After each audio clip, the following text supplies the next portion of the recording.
कर्तव्य पथावर अग्रेसर होत असताना शहीद झालेल्या वीर जवानांना श्रद्धांजली म्हणून 21 ऑक्टोबर हा दिवस हुतात्मा दिन म्हणून साजरा केला जातो। 21 ऑक्टोबर रोजी लद्दाख हद्दीत भारत सीमेवर 16,000 फूटच्या उंचीवर कडाक्याच्या थंडीत केंद्रीय राखीव पोलीस दलाचे 10 शिपायांचा तुकडी गस्त घालत असताना अचानक त्यांच्यावर हमला झाला। हमलाची चावल लागताच सीमेवर रक्षणात मनुष्यबळ, अपुरी शस्त्र आणि साठा कमी असतानाही आपल्या वीर जवानांनी प्राणाची आहुती देऊन ते लढले। मातृभूमीच्या रक्षणासाठी शूरवीर पटकावले पण शरण गेले नाही। शत्रूसोबत लढत राहिले। तब्बल 24 दिवसानंतर 13 नोव्हेंबर 1959 रोजी चीनने भारतीय पोलीस जवानांचे मृतदेह भारताच्या स्वाधीन केले। तेव्हा सारा देश हळहळला।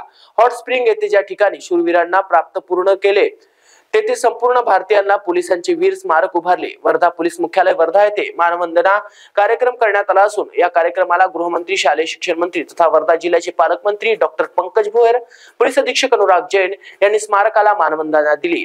बँड पथक तथा पोलीस शिपायांना फायरिंग करून सलामी देण्यात आली। या कार्यक्रमाला रिटायर्ड कर्मचारी, शिपाई, अन्य मान्यवर मंडळी उपस्थित होते।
संपूर्ण भारत देशात पोलीस हुतात्मा दिन साजरा केला जातो आणि संपूर्ण भारत देशात या देशाला सुरक्षित ठेवण्याकरता आपली वीरगती प्राप्त झालेल्या पोलीस बांधवांचं या देशाच्या सुरक्षिततेच्या निमित्तानं एक फार मोठं कॉन्ट्रीब्युशन आपल्या देशात आहे आणि कदाचित त्याच्यामुळेच आपल्या देशातली अंतर्गत सुरक्षा इतक्या मोठ्या प्रमाणात अबाधित राहिलेली आहे।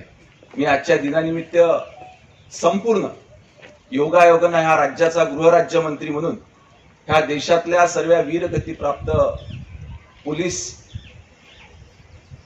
कुटुंबियांना, पोलीस कर्मचाऱ्यांना, पोलीस अधिकाऱ्यांना मनपूर्वक आदरपूर्वक वंदन करतो आणि आज प्रातिनिधिक स्वरूपात वर्धा जिल्ह्याचा पालकमंत्री म्हणून स्वर्गीय शहीद तुकारामजी उंबळे यांचं एक स्मारक आपल्या वर्धा जिल्ह्यामध्ये निश्चित लवकरात लवकर करण्यात येईल अशी घोषणा आजच्या दिनानिमित्त करतो। धन्यवाद। महाराष्ट्र 24 करिता संतोष देशमुख, वर्धा।